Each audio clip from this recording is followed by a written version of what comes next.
Assalamu alaikum dear students. I am Ms. Rimsha, your assistant teacher. I hope you are all doing great. Welcome to our online lecture on social studies. Today we will learn about unit number 5. The topic is the peaceful path.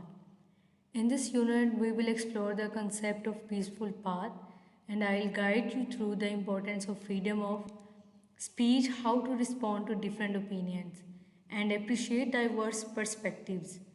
So let's get started. I request you to listen carefully and take notes. Our learning objectives: number 1, explain the importance of freedom of speech and demonstrate using it appropriately. The second objective is appreciate and respect differences in opinion. The third and last one is demonstrate the importance of discussion and negotiation as tools for resolving conflicts at home and school. Why words matter? We all have thoughts and feelings that deserve to be heard. When we use kind language that helps everyone to feel safe and valued, we should be kind to others by sharing and taking turns, by caring about others, listening when others speaking, and we should speak in good manners, offering to help, encouraging to friends, and we should be nice things to others. When we speak respectfully, we create a better community. Now let's talk about freedom of speech. What does it mean? Everyone has a voice. Freedom of speech means you can share your ideas and opinions without fear. It's a special right that lets us express ourselves. Basically, it is a principle that supports the freedom of an individual or a community to articulate their opinions and ideas without fear of retaliation, restrictions, or lawful agreement. Freedom of expression is a fundamental human right. It reinforces all other human rights, allowing society to develop and progress. The ability to express our opinion and speak freely is essential to change society. When we talk about rights today, they wouldn't have been achieved without free speech. But with great power, we must use our words wisely. Our words can hurt to help others. Choosing respectful speech shows we care about our community. Without freedom of speech, there can be no preaching or legal defense, and we can't effectively vote or communicate with our representatives. Technology has expanded global speech, providing access to information and new ways for people to organize. In order for freedom of speech to truly thrive and hold significance, it is essential that we actively engage in listening to each other. By fostering an atmosphere of open dialogue and understanding, we can enhance the power of our voices and strengthen our democracy. We must listen to extend freedom of speech to others. This is why the right to assemble is linked to the right to free speech. Without an audience, speech has no meaning. Our next slide is about rules for respectful speech. There are many important rules help us to talk and listen like champions. The first one is about listen first. That is very important. We all have listening skills that is very important for respectful speech. What should we do in listening first? We should pay attention when others speak and we shouldn't interrupt them. The second point is about use calm words. We should be polite. We should use polite words when we are speaking, when we are communicating, because it's very important rule for respectful speech. It shows your personality. We should speak clearly without yelling or name calling. And the third point is about respect differences. It's okay to disagree. When you are talking or communicating to the second person and you are not going to be on the agree point, we shouldn't do anything and we shouldn't give any against reaction. It's okay to disagree, but we can have different opinions because all we have different opinions. And the last point that is most important point, think before you speak. Ask yourself, Will my words help or hurt?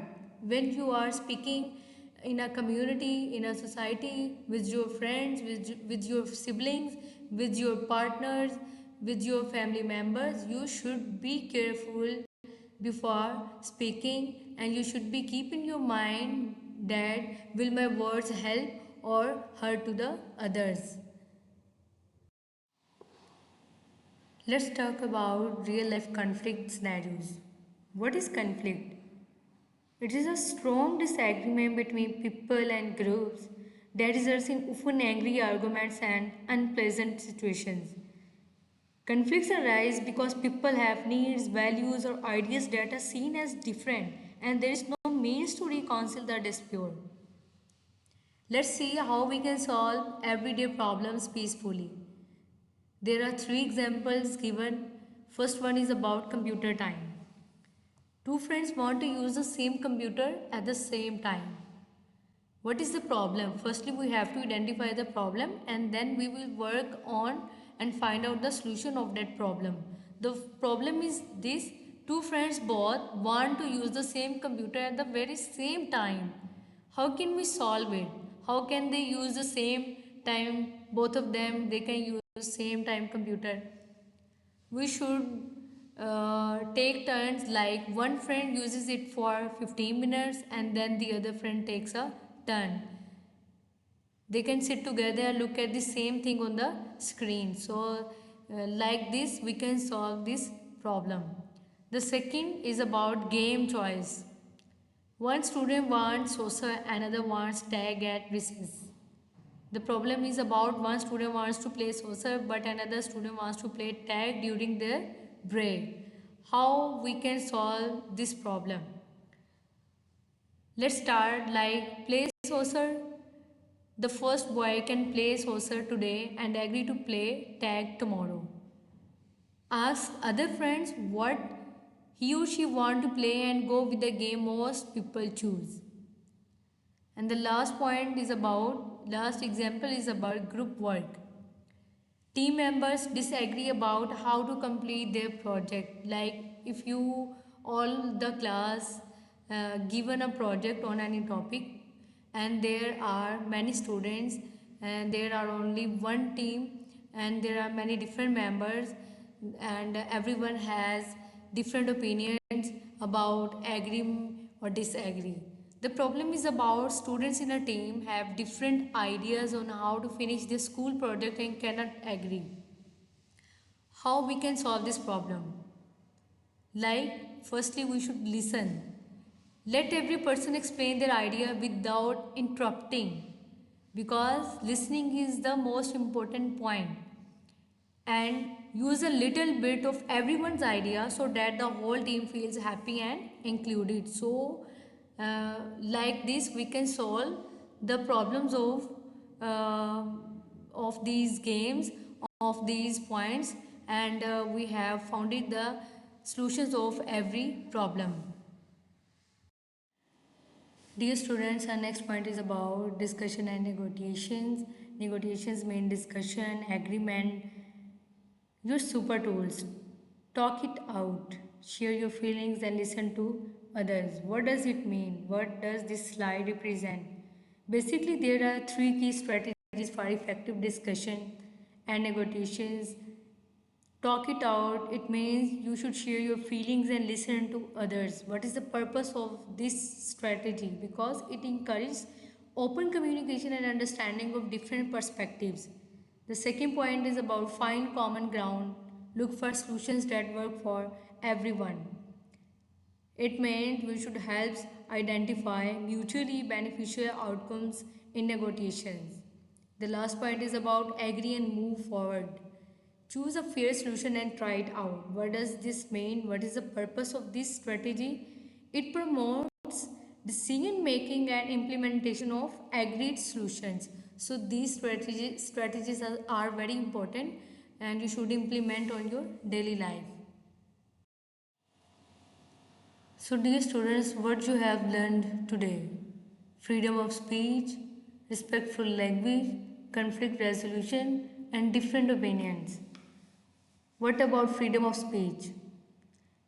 You can share your ideas, but you must do it respectfully. And respectful language, you should use kind words that will help build strong communities. What about conflict resolution? Talking and negotiating helps solve problems peacefully. The last point, different opinions. It's okay to disagree. You can learn from each other. So, these points you should learn in today's lecture. The last slide is about your homework assignment. You have to solve these questions on your SST notebook. Firstly, you have to prepare the title page of unit number 5, first term. Then you will start your homework assignments. First question is about written reflection.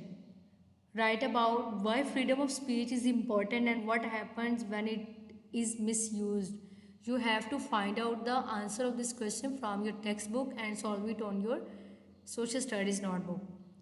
The second is about definition of challenge. That is on your textbook page number 65 and you have to find out the answer of this definition. Dive into details. Do part on page 66 of your textbook and you have to solve it on your SST notebook. Remember to use your peaceful path skills at school and home this way. Good luck.